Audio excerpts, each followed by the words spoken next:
গাইবান্ধা জেলার সুন্দরগঞ্জ উপজেলার 7 নং রামজীবন ইউনিয়ন ডোমেরহাটের পাকার মাথা থেকে ধনিয়াকুড়ো পর্যন্ত যে রাস্তাটি পাকাকরণ হচ্ছে, এই রাস্তাটা সুন্দরভাবে মেশিন দ্বারা পাকাকরণ করা হচ্ছে। আপনারা দেখতে পাচ্ছেন যে এই এলাকার জনগণ আনন্দিত যে সম্পূর্ণ মেশিন দ্বারা রাস্তার কাজ ঢালাই করতেছে, যে এতে কোনো দুর্নীতি বা এতে কোনো যাতে কোনো সমস্যা দুর্নীতি হচ্ছে না।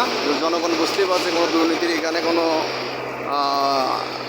সেটাও নাই, যে কোনো প্রকার দুর্নীতি আমরা দেখতে পারতেছি না।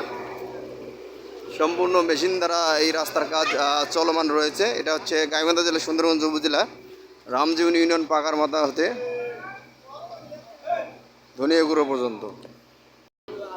দর্শক, আপনারা দেখতে পাচ্ছেন গাইবান্ধা জেলার সুন্দরগঞ্জ উপজেলা রামজীবন ইউনিয়ন ডোমেরহাট থেকে ধনিয়াকুড়ো মুখে যে